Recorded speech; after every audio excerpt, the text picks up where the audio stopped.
is from an anonymous listener to our podcast. I recently heard the phrase marriage debt from a prominent Catholic priest. Having taken TOB 1, I do not recall that phrase being used. What is marriage debt? Is that still a concept the church teaches or uses? And how does it fit with TOB? I'm so glad this question was asked. In almost 200 episodes, I don't think we've ever addressed this, and I'm very, very happy to address it. The idea of marriage, the marriage debt, is taken from one of St. Paul's letters, where he says the husband's body does not belong to himself, it belongs to his wife. And the wife's body does not belong to herself, it belongs to her husband. And certain translations may have rendered something St. Paul said in that context as rendering the debt, rendering the marriage debt, which is the marital act. Is there a way to understand that language correctly? To our modern ear, that language immediately sounds perfunctory, duty-bound, even subject to like automatically subject to serious abuse. You owe me sex, right? And you got to pay the debt. Ugh. Blah, blah, blah, blah. I don't, ugh.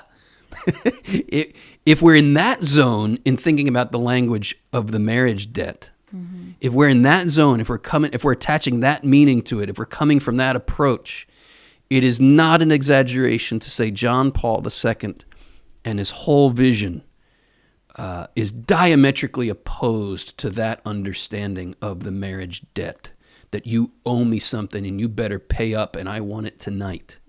So that feeling of like a collector that can threaten you into paying. Right. Or something. This is utterly contrary to the dignity of the person, right? So it can't mean that it is utterly contrary. That approach is utterly contrary to the dignity of the person. But what could it mean? How can we understand that in a proper way? St. Paul says the husband's body does not belong to himself, it belongs to his wife. The wife's body does not belong to herself, it belongs to her husband. And spouses should not deny one another except for an occasion, he says. And there may be all kinds of occasions that warrant that, no, tonight is not a good night for the marital embrace. But that idea that my body does not belong to me, it belongs to you, Wendy, because you're my wife, it belongs to you in as much as I have made, and here's the key word, a free gift of myself to you. And your body belongs to me, not in a possessive ownership, like I take it, it's mine, I demand it, but I receive your body person as a gift because you have freely offered your body person to me as a gift. And here in this context, John Paul II, in his Theology of the Body, speaks of the language in the Song of Songs. My beloved belongs to me and I belong to him. The wife says that in the Song of Songs. My beloved belongs to me and I belong to him. Well, there's a proper way to understand that word belonging and an improper word to understand that word belonging, an improper way to understand that word belonging. And it's the same with the word debt. Yeah. Right?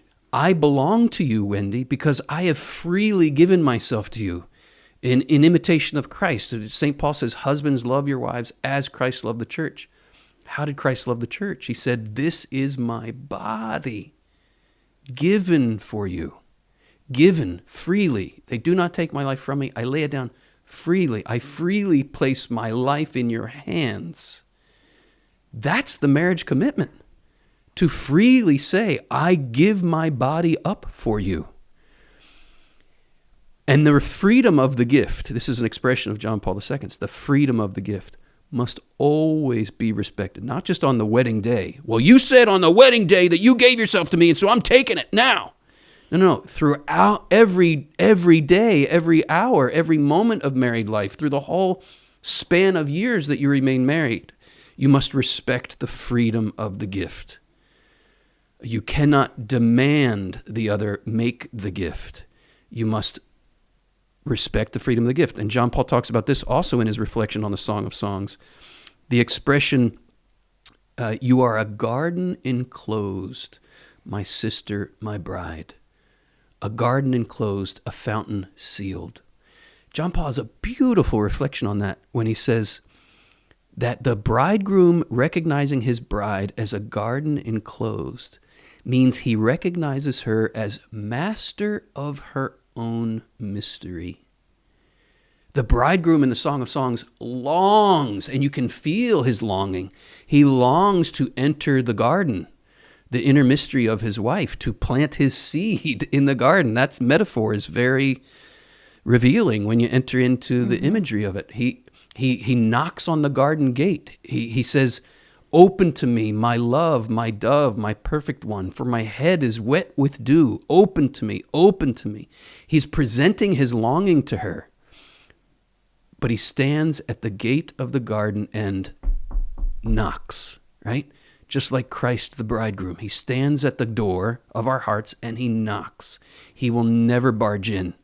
If the bridegroom were to barge in through that garden gate or demand that the bride surrender the key, and if he in any way would fail to respect her as master of her own mystery, then we would have a violation of freedom, and we would have a distorted, corrupt understanding of possession, of belonging. Belonging is only in keeping with the dignity of the person, and the same can be said of the idea of the marriage debt. That idea of debt or belonging or possessing is only in keeping with the dignity of the person when throughout the course of married life, husband and wife respect the freedom of the gift.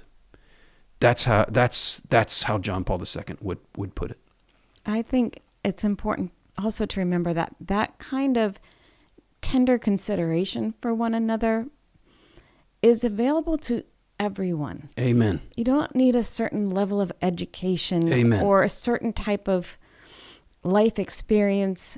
And you don't need to know how to articulate it or put it in words. You don't need to know these words at all. Right. That is simply a way of saying, here's the grace is given to you to love one another. You need to stay open to grace. You need to have your eyes open to who this person is that I'm loving. And that open eyes of the heart is really what this concept of marriage debt, I feel, is calling me to, is to both, just to be tuned in to who you are as my husband and how I'm called to be a gift to you. Also, my eyes open to myself and how you need to know how you can be a gift to me, and that we communicate that lovingly and respond to the grace that's available to us. Amen. That's our calling. What do we owe one another? We owe one another love. Yeah. And love is impossible without respect for the other person's freedom.